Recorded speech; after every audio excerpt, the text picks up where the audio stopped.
Before I was lucky enough to have a console or even a gaming PC, I would play games on our family desktop. I frequented sites like Armor Games, Cool Math Games, Miniclip, and more. Out of all the options, there is one game I found myself coming back to time after time. One game that just captivated me, unlike any other. That game was MotherLoad.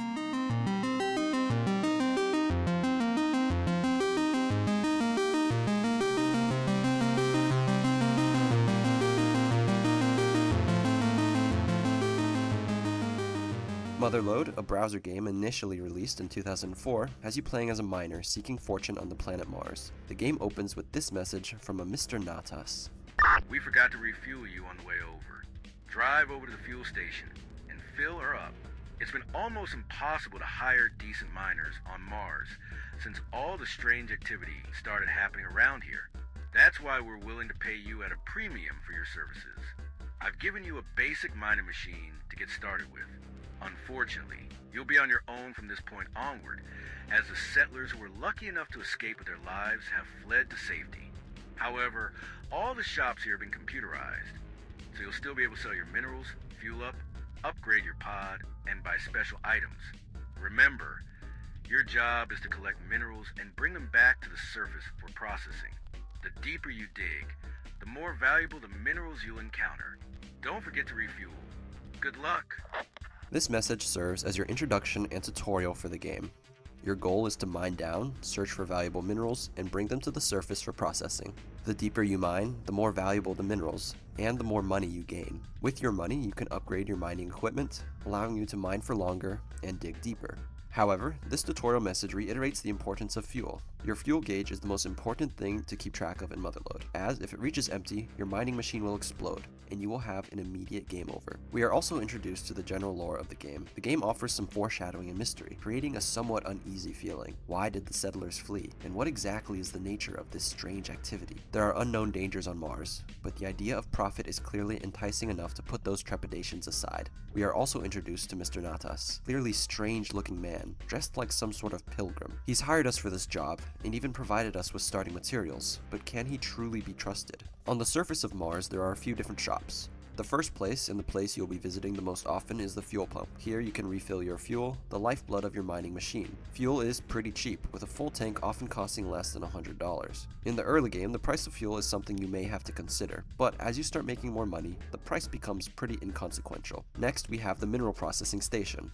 This is where you sell the minerals you've collected for money. Next, we have the junk shop. This is where you purchase upgrades for your mining machine. You can upgrade your drill, which allows you to mine faster. This is especially important as the deeper you mine, the longer it takes to go through a block. Your hull, which essentially serves as your health. Your hull can be damaged by dropping too far, and in a few other ways which we will get to later on. Your fuel tank, which gives you more fuel, allowing you to mine longer. Your engine, which increases your movement speed. Your cargo bay, which allows you to collect more minerals before reaching capacity. And finally, your radiator can also be upgraded. The last shop is the emendation station, which lets you buy special items to assist you on your mining expedition and repair your hull. With all of that out of the way, let's talk about how mining works. Every movement you make consumes fuel. You can drive left or right. Your mining machine is also able to fly upwards by holding the up button. The ground is made of blocks, either dirt blocks or mineral blocks. By holding the down button, you can mine down with each block lowering you either 12 or 13 feet. And by holding left or right, you will mine that respective direction. However, you are unable to mine upwards. This adds a bit of complexity to your mining decisions, as you often have to think of the directions you mine so that you don't block yourself off from collecting any valuable minerals. Oftentimes, the safest strategy is to mine straight down, as this creates an easy path for you to fly straight upwards back to the surface. However, to maximize profits, you would have to stray from your linear path. By mining every which way and collecting every rare mineral, you also create an underground maze. By doing this, you can potentially make profit much faster, but also get stuck or lost. And if you take too long to return to the surface, you will inevitably run out of fuel and die. But this is the essential decision the game wants you to make. It's all about risk versus reward. How greedy can you be without losing everything? This theme is demonstrated not just through gameplay, but through the story as well. As mentioned earlier, you are a miner seeking profits despite the established risk. There is little else known about your main character, but the fact that you, as the player, and your in-game character are both aligned with this risk versus reward mentality is significant. As we mine further down and reach 1,000 feet, another message is received from Mr. Natas. Congratulations on reaching a depth of 1,000 feet. I've wired you a bonus for your excellent work. We're picking up some heavy vibrations from planet core. They seem to be causing some earthquakes. They also seem to be causing some garbled and misdirected transmissions. Just ignore them. Keep up the good work. Mr. Natas clearly wants us to keep mining. He seems to be aware that the risk is increasing the further we go down, but he is intentionally downplaying the danger, even going so far as to reward us with a bonus. Is it really worth it to keep mining? Of course, the profit is irresistible, so we keep mining further down. However, we get another message from an unknown source. The eyes? Oh my god, the eyes. That was unsettling. Maybe Mr. Natas was telling the truth, and these are just garbled and misdirected transmissions. But what did the message mean by the eyes? Either way, we've gone too far now, so we ignore it and keep mining down. At this point, we come across some obstacles, unminable rocks that can block your path. This is where those special items first become necessary. There are a few different special items you can purchase. First are fuel refillers, which give you a bit of extra fuel. Hull repair nanobots, which restore health to your hull. Dynamite and C4, which create explosions to remove those pesky rocks. Quantum teleporter, which randomly teleports you somewhere on the surface, and finally the matter teleporter, which puts you safely on the surface. For the rocks, dynamite will suffice, as C4 is pretty overkill and gets much more expensive. As we keep mining, we get another message, this time from another miner, Martian Digging Pod 3422-2. I'm surprised to find another signal around here. I'm the only miner who hasn't disappeared in the past 3 years. Next week, I finally get to retire, wealthy, to the moons of Jupiter with my wife and 3 daughters. It's interesting that we are in contact with another miner, as Mr. Natas earlier said that we were on our own. Perhaps he was just referring to the settlers in the town that we left. Either way, we never actually see any other miners in gameplay. Perhaps they are in another settlement miles away, but he did mention finding another signal around here. As we mine, there are what appears to be missing blocks in the dirt. Are these just natural caves, or maybe evidence of another miner? He also tells us he is the only miner who hasn't disappeared in the past 3 years, giving us a clue as to how long this strange activity has been occurring. At 2,500 feet, we get another message from an unidentified source. Is anyone there? I need help badly. I can't feel my legs, oh god. He's coming back. Oh no, please help me. Oh. Another foreboding message. At this point, it's impossible to ignore. There is definitely something, or rather someone, dangerous. And now we know this dangerous entity must be a man, evident by the use of "he is coming back." What or who exactly awaits us in the depths of the Martian soil? As we keep mining, we get a second message from Martian Digging Pod 3422-2. How are you making out, kid? I know you're new here, so I thought I'd give you a tip. Make sure you don't neglect your radiator. I ran into a lava pocket a few moments ago, but my twin turbines dissipated the heat amazingly and my hull was barely damaged. Probably saved my life.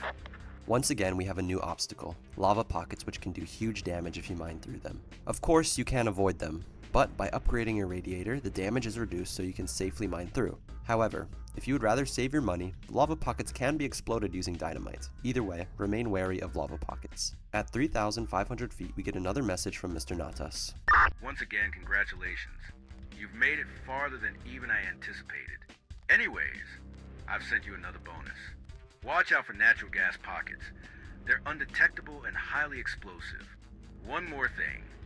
Your altimeter is only rated for a depth of around 6,000 feet. After that, you'll need to turn back. Really, it's just too dangerous. This message is immediately suspicious. Mr. Natas previously downplayed all sorts of danger, presumably in the name of profit. But now that we've surpassed his expectations, he urges us to turn back. What is beyond 6,000 feet? What kind of dangers await? And why only now is Mr. Natas apprehensive? At this point, we also have to worry about the natural gas pockets. This makes mining a real pain, as there can be sudden explosions that significantly damage your hull, even when fully upgraded. You'll definitely need to stock up on hull repair nanobots if you want to keep going. You've probably also noticed that the background color changes the deeper you go. I like this design because it provides an obvious visual indicator of your depth. While you do have your altimeter, the numbers are small and not as visually obvious as the change in background color is. At 4,500 feet, we get a message from Martian Digging Pod 10043. Oh baby, this is it. I hit the MotherLoad.